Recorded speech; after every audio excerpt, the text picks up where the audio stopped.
Olá a todos, como é que vocês estão? Espero que vocês estejam bem, porque eu estou muito bem, graças a Deus. Tá a começar mais um vídeo. Nesse vídeo nós vamos estar dando continuidade aqui com a nossa playlist. Se você não assistiu o primeiro ou os últimos vídeos, recomendo que você entre no canal. Encontre a playlist, né? O nome da playlist é Arquitetura de Computadores e assista desde o primeiro vídeo. E para você que me acompanha, vamos continuar. Hoje nós vamos falar sobre máquinas multiníveis contemporâneas, ok? As máquinas, né, do nosso tempo, como é que elas são e tudo mais. Dizemos multiníveis porque elas têm vários níveis. Nós falamos ali sobre a questão dos níveis em uma máquina, certo? A maioria dos computadores modernos consiste de 2 ou mais níveis. Existem máquinas com até 6 níveis. O nível 0, na parte inferior, é o hardware verdadeiro da máquina. Seus circuitos executam os programas em linguagem de máquina do nível 1. Por razões de precisão, temos que mencionar a existência do outro nível abaixo do nosso nível 0. Esse nível entra no domínio da engenharia elétrica e, portanto, está fora do nosso escopo. É chamado de nível de dispositivo. É o seguinte, nós aqui, né, no nosso dia a dia, ou a maioria dos computadores que existem, tem pelo menos 2 ou mais níveis. E tem máquinas também que possuem 6 níveis, ok? O nível 0, na parte inferior, é o hardware, ok? É o hardware. Então, nós vamos estar aqui falando do nosso nível 0, mas por baixo do nosso nível 0, nesse caso o nosso nível que é o hardware, tem um nível mais inferior, né, que entra no domínio da engenharia elétrica. Esse nível é chamado nível de dispositivo, certo? Ele trata já a questão do circuito que executa as nossas instruções. Vocês vão conseguir entender mais ainda, vou estar abordando ainda. Então vamos aprofundar mais sobre esse assunto desse nível de dispositivo. Nesse nível, os projetistas veem os transistores individuais, que são os primitivos de mais baixo nível para os projetistas de computador. Se alguém quiser saber como os transistores funcionam no interior, isso nos levará ao campo da física no estado sólido, ok? Então, basicamente, nós não vamos estar falando desse nível de dispositivo, porque nós não vamos falar sobre esse nível, vamos falar do nosso nível 0, porque esse nível já sai do nosso escopo aqui, do que nós estamos tratando. Então, basicamente isso.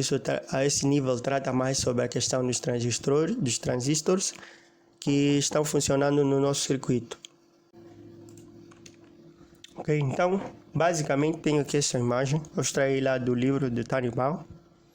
Eu vou estar deixando sempre na descrição, caso vocês estejam interessados em ter acesso. Seguinte, aqui temos 5 níveis, contando com o nível 0, são 6 níveis. É a estrutura básica de muitos dos nossos computadores modernos, ok? Então, basicamente, no nível 0, nós temos o nível lógico digital.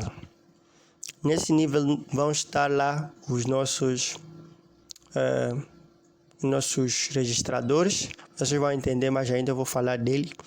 E vai ter ali o próprio hardware, o hardware verdadeiramente, ok? Depois temos o nível de microarquitetura. Nesse nível nós vamos ter ali a nossa L1, né? Lembram? Aqui no nível 0 é a nossa L0, ok? L1. Temos o L2. Vamos estar falando de todos esses. Temos então no nível 1, o nível de microarquitetura, no nível 2, o nível de arquitetura de conjunto de instrução, ok? Temos o nível 3, que é de máquina de sistema operacional.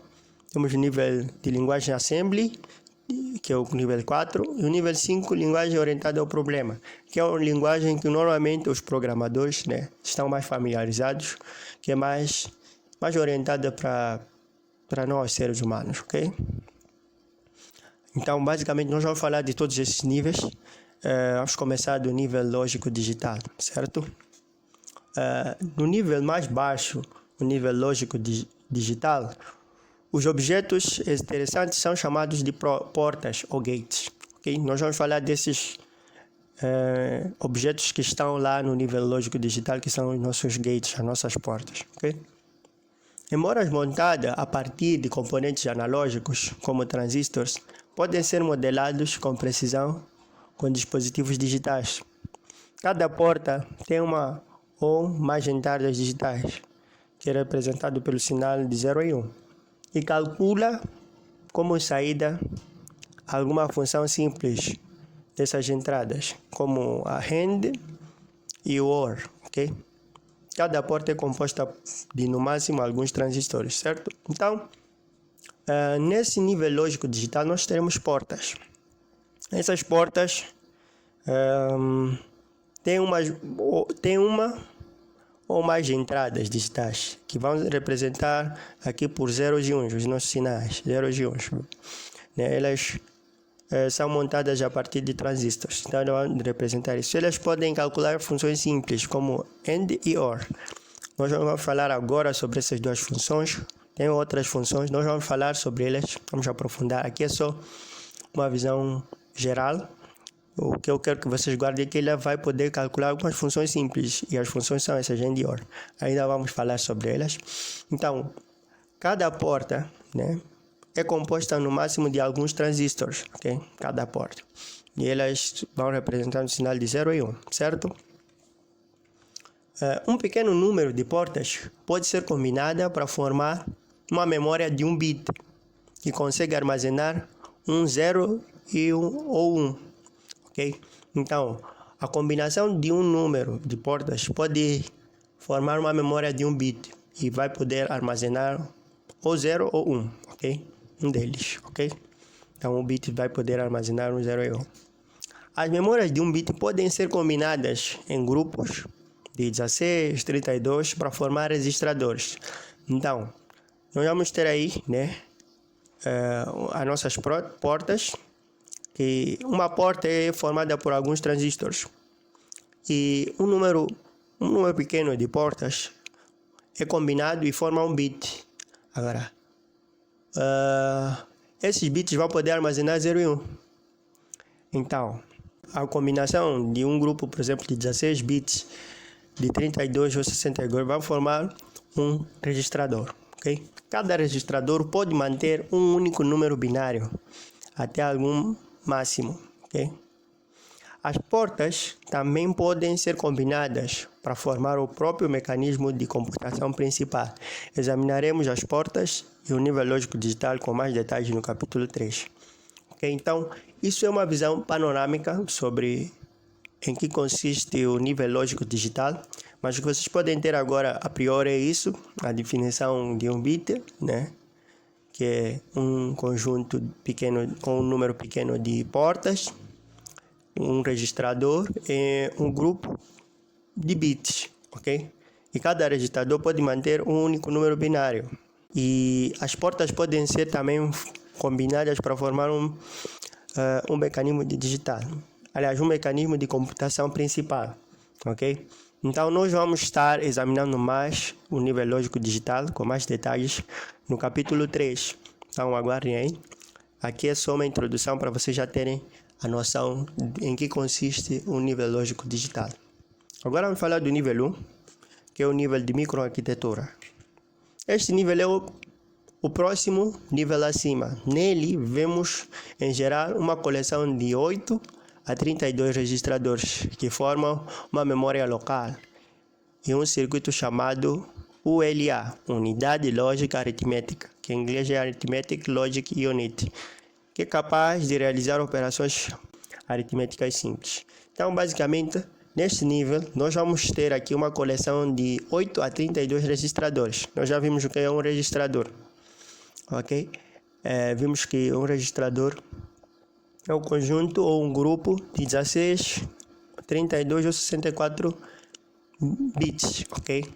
Então, aqui uma coleção de 8 a 32 registradores vão formar uma memória local e um circuito chamado ULA, que é a Unidade Lógica Aritmética. Ela é capaz de realizar operações aritméticas simples, ok?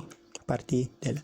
Os registradores são conectados ou estão conectados ao ULA para formar um caminho de dados sobre o qual estes fluem. A operação básica do caminho de dados consiste em selecionar um ou dois registradores, fazendo com que a ULA opere sobre eles, por exemplo, somando-os e armazenando o resultado de volta para algum registrador. Então, basicamente, a ULA, ou mesmo os registradores vão estar conectados à ULA e vão formar um caminho de dados, né? Esses dados vão fluir e a operação básica de caminho de dados consiste em selecionar um ou dois registradores, vai fazer com que a ULA vai operar sobre eles, né? Vai somando e vai armazenar o resultado em algum registrador, algum outro registrador, certo? Em algumas máquinas, a operação do caminho de dados é controlada por um programa chamado microprograma. Em outras, o caminho de dados é controlado diretamente pelo hardware. Chamamos esse nível de microprogramação, pois no passado ele era quase sempre interpretado, ele era quase sempre um interpretador de software. Em máquinas com controle de caminho de dados por software, o microprograma é um interpretador para instruções de nível 2. Ele busca, examina e executa instruções uma por vez, usando o caminho de dados, certo? Então, basicamente, em algumas máquinas, a operação de caminho de dados é controlada por um microprograma. Em outras, o caminho de dados é controlado diretamente pelo hardware, ok? Caminho de dados. Nós estamos a ver aqui a forma de trabalhar dados. Então, esse nível onde nós vamos tratar sobre o caminho de dados, o controle do caminho de dados, é o nível de microprogramação, é o nível de microarquitetura aqui que nós estamos falando, ok? Nós chamamos esse nível de microprogramação. Antigamente, esse nível era interpretador de software, ok? É o interpretador das instruções que vinham do nível 2. Então, ele vai buscar, vai examinar e vai executar as instruções. Aqui nesse nível, onde vai ter aqui a questão do encaminhamento para executar as instruções que a gente vai enviar aqui, certo? Por exemplo, para uma instrução add, a instrução seria buscada pelos seus operandos localizados e trazidos para registradores, a soma calculada pela ULA e, por fim, o resultado retornado para o local a que pertence. Em uma máquina com controle de caminho de dados por hardware, haveria etapas semelhantes, mas sem um programa armazenado explícito para controlar a interpretação das instruções desse nível. No controle de dados a partir de um microprograma, os dados vão funcionar dessa forma, vai calcular e vai voltar para o local que pertence. E esse microprograma que vai fazer o controle. Agora, numa máquina que o controle de dados é diretamente pelo hardware, não vai existir um programa, ok? Que vai estar intermediando a interpretação das instruções desse nível, ok? Então é basicamente isso. Não se preocupa se alguma coisa não ficar muito clara agora. Nós vamos estar aprofundando. Eu quero que vocês captem o básico aqui sobre em que consiste o nível 1, ok? Agora eu vou terminar aqui por este nível. No nível 2 nós vamos falar na próxima aula, né, o nível de arquitetura de conjunto de instrução. Nós vamos estar continuando na próxima aula. Espero que você tenha entendido, espero que você tenha gostado. Se você gostou, entendeu, deixa aquele like, se inscreva no canal. E é isso, nos vemos no próximo vídeo. Tchau!